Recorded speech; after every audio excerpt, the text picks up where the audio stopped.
दोस्तों, आज मैं आप सभी को एक कहानी सुनाता हूँ जिससे आप सभी यह जान पाएंगे कि किसी मूर्ख को ज्ञान की बातें क्यों नहीं बतानी चाहिए। आप सभी इस कहानी को ध्यान से सुनिएगा।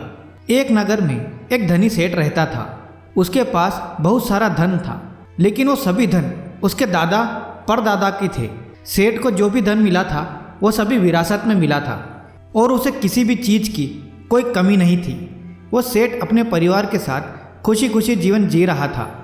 उस सेठ के पास धन तो बहुत सारा था, लेकिन उसकी एक ऐसी भी आदत थी जिसके कारण कोई उसे ना तो कुछ कहता था और ना ही उसे कुछ सलाह देता था। उस सेठ की ये आदत थी कि हमेशा वो जो उसे सही लगता वो वही काम करता, कभी किसी दूसरे की बात नहीं सुनता, हमेशा वही काम करता जो उसे पसंद था। फिर चाहे वो काम सही हो या गलत हो, सब कुछ अपने अनुसार ही करता, किसी की भी नहीं सुनता।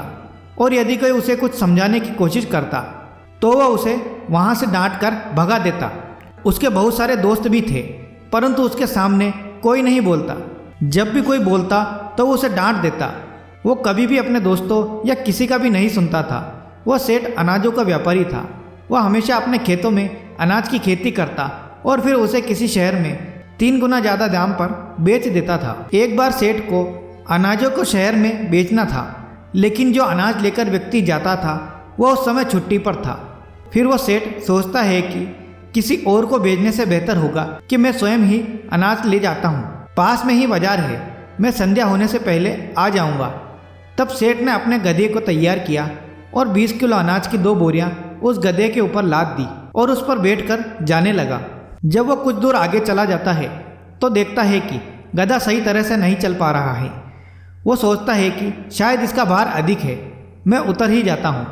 यह सोचकर वह गधे को लेकर चलता है। उसे तभी लगता है कि गधे की चलने की गति कम है। गधा एक तरफ झुकता जा रहा है और फिर गधे की ऐसी हालत को देखते हुए सेठ एक तालाब के पास रुक गया और फिर उस तालाब के किनारों से एक बोरी में मिट्टी भर लेता है और गधे के दूसरी तरफ लाद देता है ताकि वह गधा अब सही तरीके से चल सके। जिस समय सेठ यह कर रहा होता है तभी वहाँ से एक किसान गुजर रहा होता है। सेठ को यह करते देख वो वहीं रुक जाता है।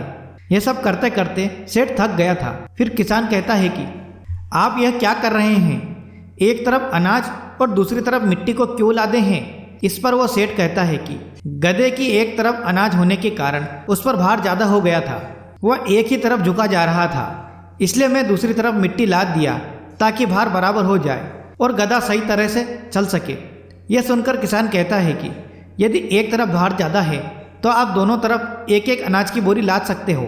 इससे दोनों तरफ समान भार भी रहेगा और गधे के लिए हल्का भी हो जाएगा।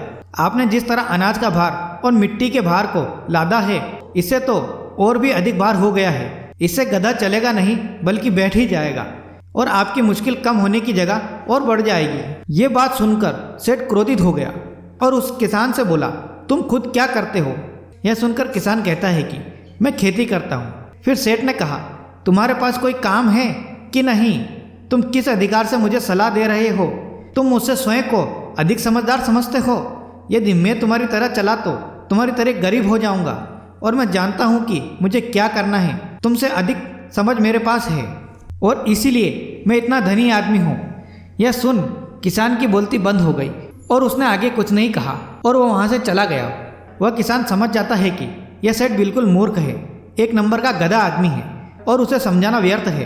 बेहतर है कि उससे मैं दूर ही रहूं। और फिर वहाँ से किसान चला जाता है और इधर सेठ भी आगे बढ़ जाता है। जब वह अनाज बेचने पहुँचता है तो वहाँ का मालिक भी यह देख उस किसान की तरह उसे समझाता है और सलाह देने लगता है कि आप दोनों तरफ अनाज को आधे आधे कर देते, एक बोरी मिट्टी की क्या आवश्यकता थी। फिर से वही बात सुनकर सेठ क्रोधित हो गया और उसको भी भला बुरा सुनाने लगता है। वो खरीदार भी समझ जाता है कि ये बेशक धनी है, लेकिन उसके साथ ही बड़ा ही मूर्ख आदमी है और वो सेठ आगे कुछ नहीं कहता है। कहानी के अंत में गुरु कहते हैं कि जिस प्रकार उस सेठ को बार बार समझाने पर भी वह नहीं समझा बल्कि सबका अपमान ही कर रहा था। अगर कोई व्यक्ति आपकी बात नहीं समझ रहा है तो ऐसे व्यक्ति को छोड़ देना चाहिए, क्योंकि जब वो स्वयं से ठोकर खाकर गिरता है तब उसे समझ में आता है। फिर गुरु आगे सभा में बैठे सभी लोगों को समझाते हुए कहते हैं कि यह कहानी एक और बात समझाती है, वो यह है कि व्यक्ति बहुत बार अपने जीवन में बहुत से बेकार भार को लेकर घूमता है जिसका कोई महत्व नहीं होता है, लेकिन फिर भी आप स्वयं को उसके भार के नीचे दबा कर रखते हैं। यह आपकी भूल होती है। जीवन से व्यर्थ के भार को दूर करें, जिंदगी आपकी आसान हो जाएगी। दोस्तों, आप इस कहानी से सीखे होंगे कि किसी भी मूर्ख को बार बार समझाना मूर्खता की निशानी है। तो दोस्तों, मैं उम्मीद करता हूँ कि इस वीडियो से आपको बहुत कुछ सीखने को मिला होगा। वीडियो पसंद आया हो तो प्लीज़ लाइक कीजिए और इस चैनल को सब्सक्राइब कीजिए। धन्यवाद दोस्तों।